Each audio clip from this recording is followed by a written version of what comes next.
ভারতের হামলা প্রতিরোধে প্রস্তুত সেনাবাহিনী, বললেন পাকিস্তানের প্রতিরক্ষামন্ত্রী।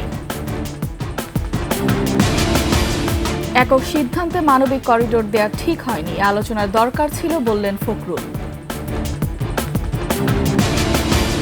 নারায়ণগঞ্জে আদালত চত্বরে আনিসুল হককে বিক্ষুব্ধদের মারধর।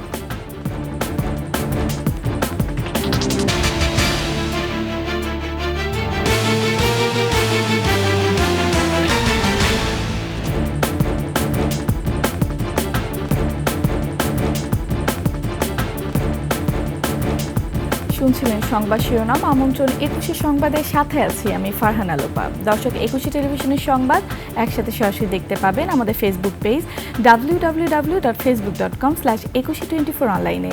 এছাড়া সাবস্ক্রাইব করতে পারেন www.youtube.com/21TV চ্যানেলে। শুরুতেই ভারত পাকিস্তান প্রসঙ্গ। গত সপ্তাহে কাশ্মীরে পর্যটকদের ওপর বন্দুকধারীদের হামলার পর পাকিস্তানের ভূখণ্ডে ভারতের সামরিক আক্রমণ আসন্ন ছিল বলে দাবি করেছেন পাকিস্তানের প্রতিরক্ষামন্ত্রী খাজা মোহাম্মদ আসিফ। পারমাণবিক অস্ত্রধারী দক্ষিণ এশিয়ার দুই প্রতিবেশী দেশের মধ্যে উত্তেজনা বৃদ্ধির মধ্যে ইসলামাবাদে নিজের কার্যালয় বার্তা সংস্থা রয়টার্সকে সাক্ষাৎকার দেন খাজা মোহাম্মদ আসিফ। তিনি বলেন, পাকিস্তানের সামরিক বাহিনীগুলোকে নতুনভাবে মোতায়েন করা হয়েছে, কারণ ভারতের হামলা এখন আসন্ন। এমন পরিস্থিতিতে কিছু কৌশলগত সিদ্ধান্ত নিতে হয়, সেই সিদ্ধান্তগুলো নেওয়া হয়েছে বলেও জানান তিনি। পাকিস্তানের প্রতিরক্ষামন্ত্রী বলেন, ভারতের বাগাড়ম্বর ক্রমেই বাড়ছে। পাকিস্তানের সেনাবাহিনী সম্ভাব্য ভারতীয় হামলার বিষয়ে সরকারকে অবহিত করেছে, তবে কেন তিনি ভারতের হামলা আসন্ন বলে মনে করছেন সে বিষয়ে বিস্তারিত কিছু বলেননি।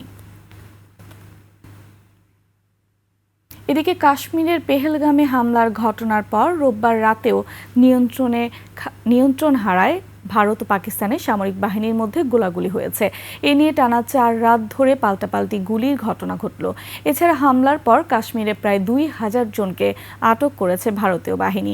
হামলায় জড়িত সন্দেহের অনেকের ঘরবাড়ি গুঁড়িয়ে দেওয়া হয়েছে। অন্যদিকে পাকিস্তানের সঙ্গে উত্তেজনার মধ্যে ক্ষেপণাস্ত্র পরীক্ষা করেছে ভারতীয় নৌবাহিনী। নাইম আহমেদের ডেস্ক রিপোর্ট। বেড়ে চলছে পাকিস্তান ভারত উত্তেজনা। এরই মধ্যে চতুর্থবারের মতো গুলি বিনিময়ের ঘটনা ঘটেছে সীমান্তে। ভারতের সেনাবাহিনীর পক্ষ থেকে এক বিবৃতিতে দাবি করা হয়, সবশেষ পাকিস্তান সেনাবাহিনী কুপওয়ারা এবং পুঞ্চ জেলায় অবস্থিত নিয়ন্ত্রণ রেখায় গুলি চালায়। জবাবে পাল্টা গুলি চালায় ভারতীয় বাহিনী। তবে এ ঘটনায় হতাহতের কোনো খবর পাওয়া যায়নি। এদিকে পাকিস্তানকে অনেকটা হুঁশিয়ারি দিয়ে ক্ষেপণাস্ত্র পরীক্ষা চালায় ভারতীয় নৌবাহিনী। ভারতীয় নৌবাহিনীর যোগাযোগ মাধ্যম এক্সে এক পোস্টে বলেছে, সফল পরীক্ষার মধ্য দিয়ে প্ল্যাটফর্ম, সিস্টেম ও ক্রুদের দূরপাল্লার ক্ষেপণাস্ত্র হামলা চালানোর প্রস্তুতি যাচাই করা হয়েছে।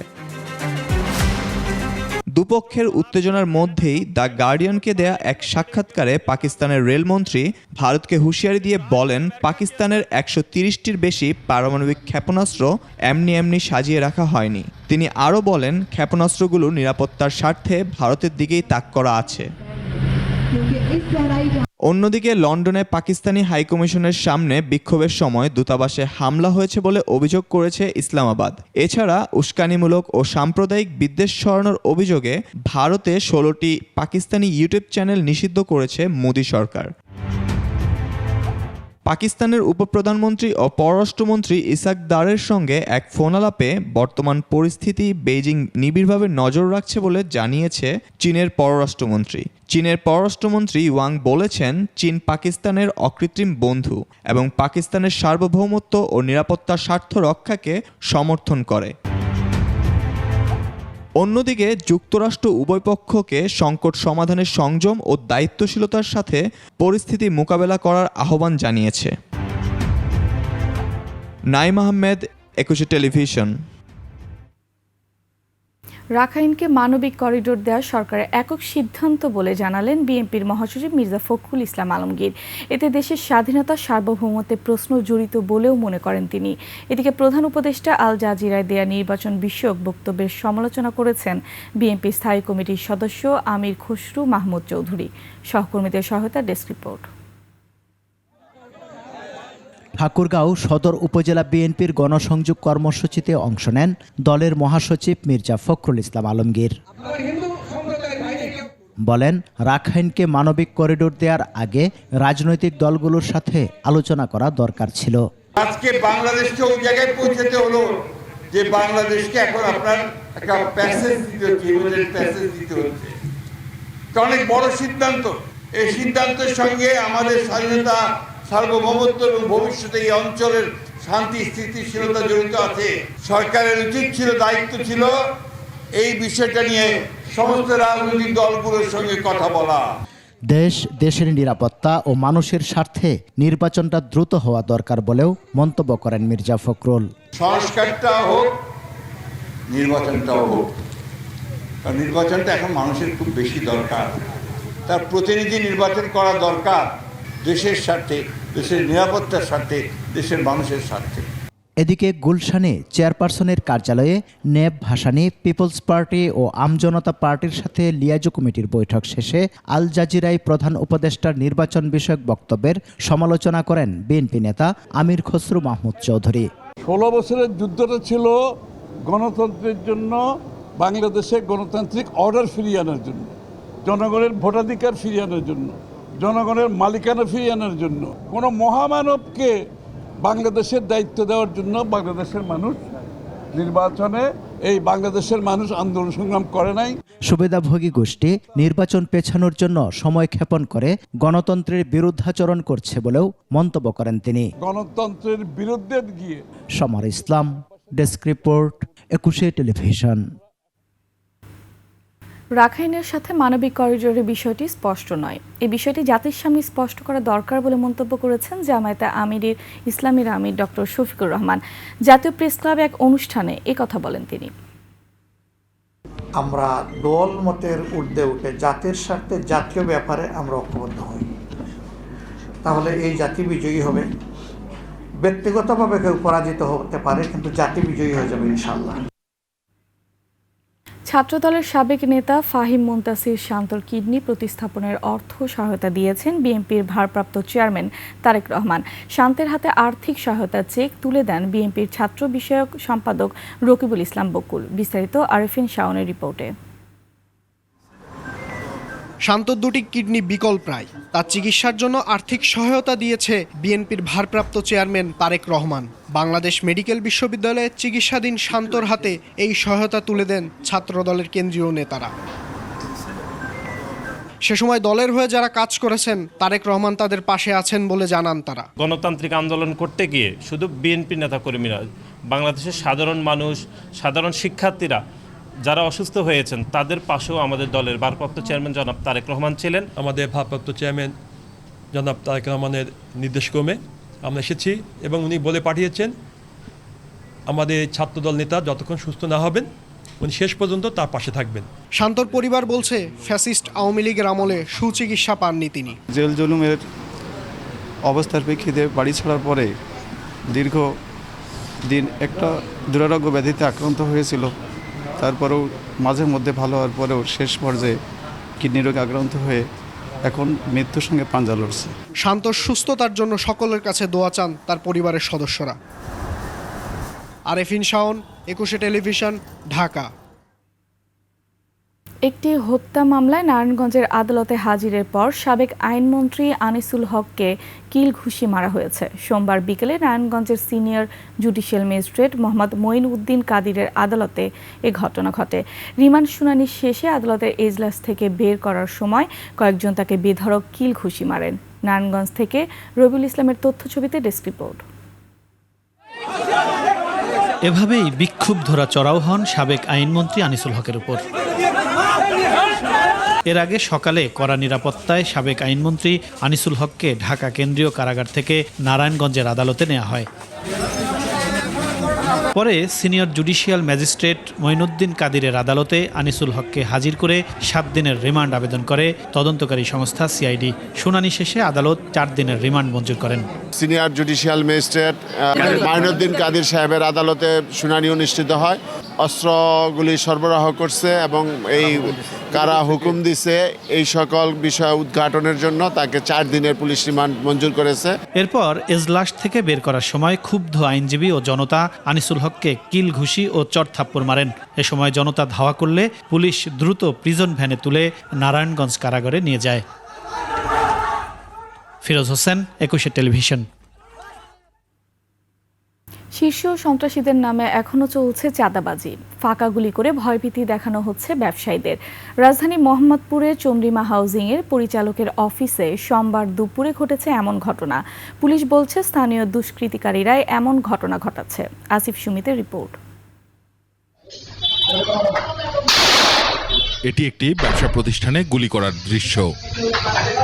সোমবার দুপুর 2:20 রাজধানীর মোহাম্মদপুর শেরশাশুড়ি সড়কের 75/20 নম্বর ভবনের সামনের দৃশ্য। ব্যস্ত সড়কে মোটরসাইকেলে আসেন হেলমেট পরিহিত 2 যুবক। তাদের একজন ভবনে ঢুকে গুলি চালান। তবে এই গুলি চালিয়ে ভয় দেখানোর উদ্দেশ্য কয়েক মাস পুরনো। শীর্ষ সন্ত্রাসী ইমনের নাম ভাঙিয়ে চন্দ্রিমা হাউজিং ব্যবসায়ীদের কাছে চাওয়া হয় 50 লাখ টাকা। গত 24/3/2025 রমজানের সময় ক্যাপ্টেন চাঁদা চেয়েছিল 50 লক্ষ টাকা।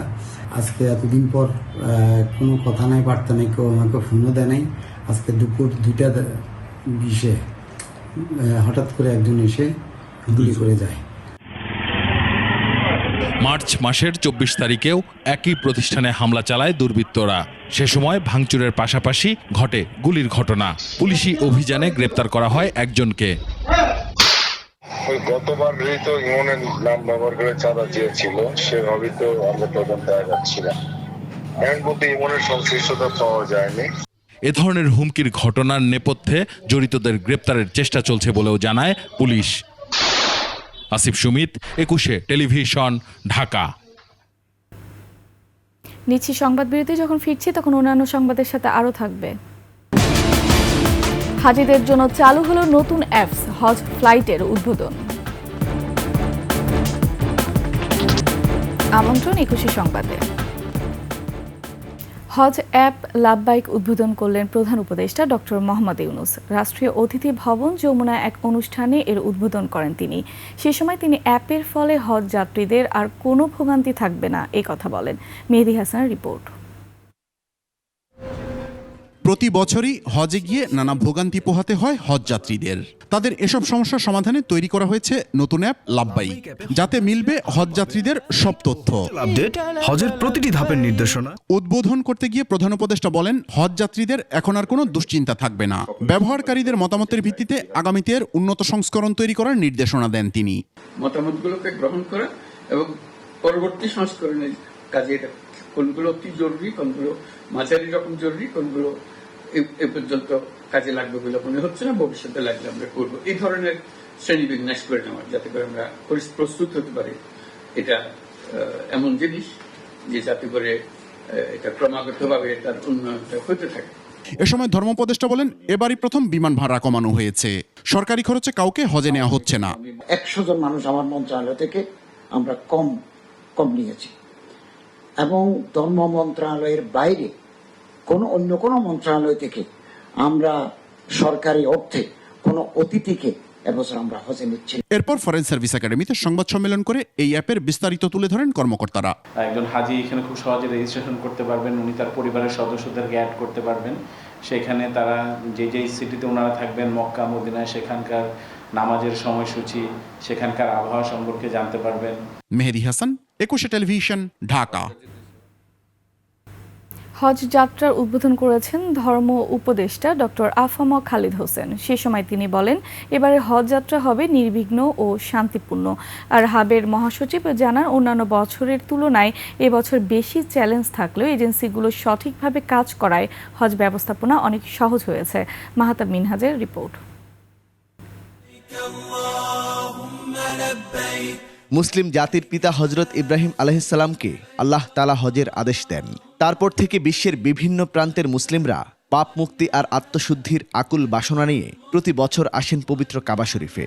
লাখো কণ্ঠে আনুগত্য প্রকাশ করেন মহান আল্লাহর প্রতি। বছর ঘুরে আবার এসেছে হজের মৌসুম। এর মধ্যে মুসল্লিদের পদচারণায় মুখরিত রাজধানীর হজ ক্যাম্প।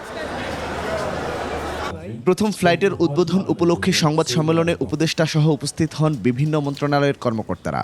তুলে ধরা হয় এবারের হজ ব্যবস্থাপনার বিষয়গুলো। গত বছর আমার মিনিস্ট্রি থেকে যারা হজ যাত্রীদের সেবার জন্য গেছেন তার চাইতে এবার 100 জন আমরা কম নিচ্ছি। অনেকে আমাদেরকে বলে থাকেন আপনার ড্রাইভার কেন নিচ্ছেন, মালি কেন নিচ্ছেন, গানম্যান কেন নিচ্ছেন। 90,000 মানুষের ব্যবস্থাপনা। গত বছর 64 জন বাংলাদেশে হাজি মারা গেছেন, শত শত অসুস্থ হয়ে পড়েছেন, রাস্তার মাঝে পড়ে গেছেন। ওনাকে কাঁধের উপর নিয়ে লিফটে উঠিয়ে হসপিটালে নিয়ে যাবে কে? প্রতি বছরের তুলনায় এবার হজ ব্যবস্থাপনায় চ্যালেঞ্জ বেশি ছিল বলে জানান হাবের মহাসচিব। 1000 কোটা 15 বছরের নিচের হজযাত্রীদের জন্য বিধিনিষেধ, দ্রুততম সময়ের মধ্যে মোয়াল্লেম চুক্তি এবং অত্যন্ত দ্রুততম সময়ের মধ্যে বাড়ি ভাড়া সহ অনেকগুলো নতুন কাজ আমাদেরকে এবছর করতে হয়েছে। হজ ক্যাম্পের ব্যবস্থাপনায় খুশি মুসল্লিরা। হজ ক্যাম্পের যে ব্যবস্থাপনা আছে আমরা সন্তোষজনকমূলক ব্যবস্থাপনা পাইছি আল্লাহর তরফ থেকে।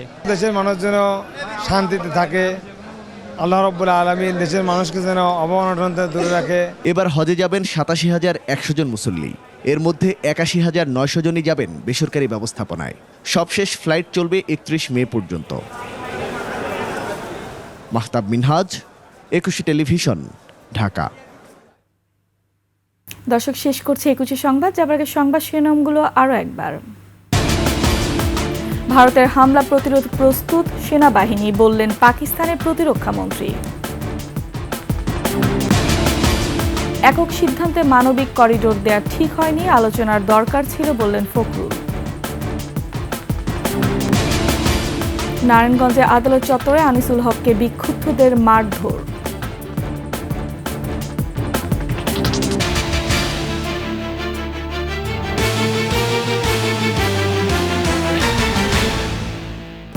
সবশেষ সংবাদ জানতে ডায়াল করুন 2021 নম্বরে, ভিজিট করুন ekushe-tv.com ওয়েবসাইটে। ফেসবুকে ভিজিট করতে পারেন www.facebook.com/2124 অনলাইনে। এছাড়া সাবস্ক্রাইব করতে পারেন www.youtube.com/@21tv চ্যানেলে। এতক্ষণ সঙ্গে থাকার জন্য ধন্যবাদ। পরবর্তী সংবাদ দেখার আমন্ত্রণ রইল। 21-এর সাথেই থাকুন।